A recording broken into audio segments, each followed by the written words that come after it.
ये तिलाधक महाविहार है, बौद्ध महाविहार। और इसके बारे में कहा जाता है, कहा क्या जाता है, इसके प्रमाण हैं कि यह महाविहार नालंदा और विक्रमशिला महाविहार से भी पुराना महाविहार है, बिहार में है। और नालंदा महाविहार से तकरीबन 33-35 किलोमीटर पश्चिम है। ठीक यही दूरी ह्वेनसांग ने बतलाई है 7वीं शताब्दी में। दूरी नहीं बदली, दूरी बदलेगी भी कैसे? 100 ली ह्वेनसांग ने लिखा है कि नालंदा से इस महाविहार की दूरी थी पश्चिम 100 ली। 100 ली का मतलब हुआ 20 पांचे 100, 20 मील। 20 मील बताया है और 20 मील का मतलब हुआ करीब 32 किलोमीटर, 32-33 किलोमीटर। ठीक यही दूरी आज भी है। बहुत एक्यूरेट जानकारी दिया है ह्वेनसांग ने दूरी और दिशा का, और इसी आधार पर कनिंघम तो पहचान रहे थे 100 ली। और बतलाया है कि यह महाविहार 3 मंजिला है ह्वेनसांग ने, और खुदाई में जो मिला वह 3 मंजिला ही मिला। और ह्वेनसांग ने यह भी बतलाया है कि इसको बनवाया है बिंबिसार के अंतिम वंश के राजा ने। उस समय के लोग बताते होंगे, अभी तो इस गांव को तेलहड़ा कहा जाता है, वर्तमान में तेलहड़ा। लेकिन वहां जो एक पिलर पर अभिलेख मिला है उसमें इस महाविहार का नाम तिलाधक लिखा हुआ है। इसीलिए मैं तिलाधक शब्द का प्रयोग कर रहा हूं, क्योंकि इंस्क्रिप्शन में वही शब्द मिलता है। समय समय पर इसका नाम बदलता रहा, और अपनी भाषा में, चाइनीज भाषा में, ह्वेनसांग ने इसका नाम तिलोसिक्या लिखा है। हो सकता है कि शाक्य वंश से भी कुछ इसका रिलेशन हो। तिलोसिक्या। उसके बाद एक और चीनी यात्री आए जिनका नाम था इत्सिंग। तो इत्सिंग ने भी इसका वर्णन किया है अपनी पुस्तक में, और इसका नाम बताया है तिलढ़। तिलढ़। और हम लोग जब मध्यकाल के अबुल फजल की किताब आईने अकबरी को पढ़ते हैं तो वहां लिखा है तिलदह। तिलदह। दह भी रहा होगा यहां, वर्तमान में तो नहीं है, हम गए थे वहां। तो 46 महालों का जो वर्णन है आईने अकबरी में, उसमें एक महाल तिलदह भी है। तो अकबर के जमाने में इसका नाम तिलदह था, अंग्रेजों के जमाने में इसका नाम तेलहड़ा था। इत्सिंग आए थे, उस समय इसका नाम तिलढ़ था। ह्वेनसांग ने तिलोसिक्या नाम से इसका जिक्र किया है, और दूरी तथा दिशा सही बतलाई है। तो ये तो क्लियर है कि यह महाविहार था, जिस महाविहार को ह्वेनसांग ने अपनी आंखों से देखा और बताया कि यहां 1000 बौद्ध भिक्षु शिक्षा लेते हैं। माने 1000 विद्यार्थी थे इस महाविहार में, इस विश्वविद्यालय में। और जो प्लेटफार्म मिला है इसका, उसमें तकरीबन 1000 विद्यार्थियों की बैठने की ही जगह है लगभग। और बतलाया है कि ये महाविहार मामूली नहीं था, एक तो नालंदा और विक्रमशिला से पुराना था ही, और उन्होंने जो देखा और उसका जो वर्णन किया है वो अद्भुत वर्णन किया है। उन्होंने बताया है कि इस महाविहार की खिड़कियों पर, दरवाजों पर, सीढ़ियों पर तांबे की नक्काशी है और उस पर सोने का मुलम्मा चढ़ा हुआ है। तांबे और सोने से जड़ा हुआ था यह महाविहार, इसकी खिड़कियां, इसके दरवाजे, इसकी सीढ़ियां।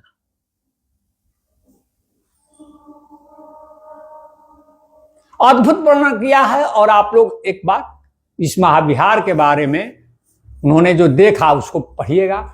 और बताए हैं कि बीच में जो विहार था, 3 विहार तो बीच वाले द्वार में ही था।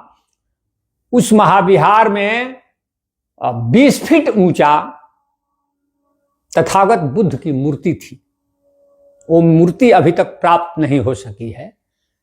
आप ऊंचाई से अनुमान कर सकते हैं कि कितना भव्य वो मूर्ति रही होगी।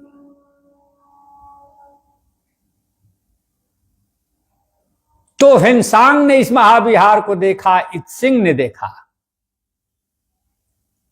और 13वीं शताब्दी में एक इतिहासकार हुए, फारसी भाषा में उनकी किताब है, उनका नाम था सिराज तबकात ए नासिरी। 14वीं शताब्दी में वो किताब लिखी गई थी। उस किताब में इसका जो वर्णन है वह टीले के रूप में है कि यह महाविहार टीला हो चुका था। मतलब कि महाविहार का अस्तित्व 14वीं शताब्दी में नहीं था, लेकिन 7वीं 8वीं शताब्दी में इसका अस्तित्व था। जिसने देखा उसने बताया, और जो खुदाई हुई उसे पता चलता है कि कम से कम 12वीं शताब्दी तक यह महाविहार अपना फंक्शन कर रहा था। चूंकि पालकालीन खुदाई में पालकालीन अवशेष मिले हैं और उसके नीचे गुप्तकालीन अवशेष मिले हैं, और सबसे नीचे की जो ईंट मिली है वो कुषाण कालीन है। मतलब कि कुषाण काल में यह महाविहार मौजूद था। अभी इसकी खुदाई चल रही है, कार्य तेजी पर है। हो सकता है कुछ और बहुत सारी चीजें हम लोगों को मिले, लेकिन कुषाण काल तक की चीजें इसमें हम लोगों को मिल चुकी है। मतलब कि पहली शताब्दी से लेकर के 12वीं शताब्दी, मतलब कि करीब 1200 साल तक यह महाविहार इतिहास में अपना स्थान बनाए रखा। तो टीला बन चुका था। 13वीं शताब्दी में, शायद मैं पहले 14वीं शताब्दी बताया है, लेकिन वो उसको सुधार लीजिएगा। 13वीं शताब्दी में यह टीला बन चुका था। और 1872 में, यह नालंदा डिस्ट्रिक्ट में है, जिले में है, बिहार के। 1872 ईस्वी में यहाँ के जो डीएम थे ब्राडले ने इसको ट्रेस किया कि यहां कुछ है और बड़ी चीज है।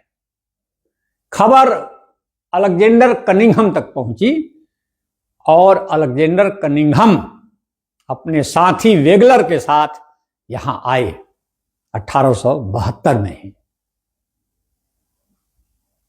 बाद में इधर आजादी के बाद फिर भी इसकी समय खुदाई नहीं हो पाई और ठीक से पता नहीं चला।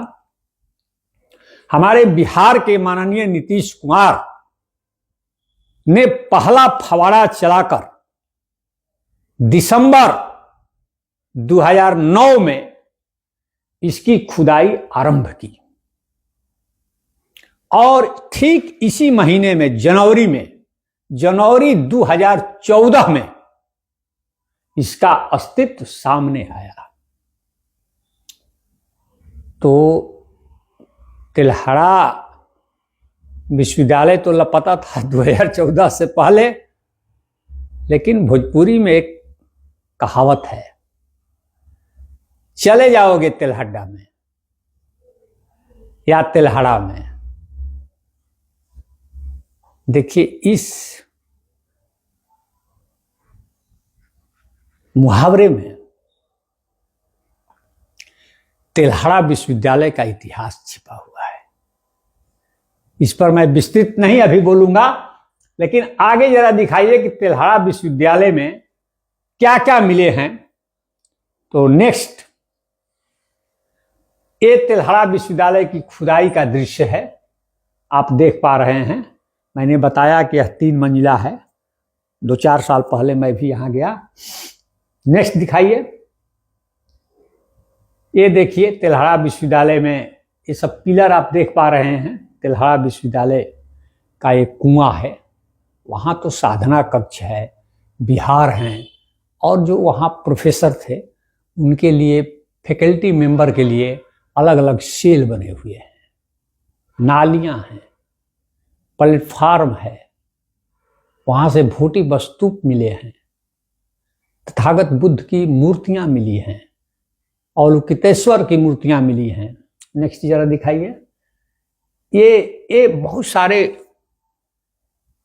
मुहरें मिली हैं, करीब 100, और उस पर जो आकृति है हिरन वगैरह का, जो बुद्धिज्म के प्रतीक हैं, वो सब मिलते हैं आपको ये मुहरों पर। जरा 1-2 मुहर दिखलाइए वहाँ का जो क्लियर हो। ये देखिए, ये मुहर तिलहड़ा विश्वविद्यालय से ही मिला है। बाद की लिपि में यह लिखा हुआ है। नेक्स्ट जरा मुहर एक दिखाइए, ये मुहर देखिए, ये तथागत बुद्ध की मूर्ति है बीच में। ये तब की है जब वो ज्यादा तपस्या कर कठिन तपस्या कर शरीर को गलाने लगे थे, उस समय का आप देख रहे हैं। नेक्स्ट जरा दिखाइए, समय थोड़ा कम है, कम नहीं बोलना है। ये देखिए, ये बौद्ध भिक्षुनी की मूर्ति है। नेक्स्ट जरा दिखाइए, और ये देखिए, ये अवलोकितेश्वर की मूर्ति है, सब वहीं से मिली है। अभी ये ज्यूरिख म्यूजियम में है। बहुत सारी चीजें वहां से कोलकाता से लेकर के विदेशों तक गई हैं, रखी गई हैं। नेक्स्ट जरा दिखा दीजिए, ये देखिए, एक मिट्टी पर ये तथागत बुद्ध की मूर्ति है, भूमि स्पर्श मुद्रा में है। आपने देखा, बहुत बहुत धन्यवाद। सुना, बहुत बहुत धन्यवाद। धन्यवाद।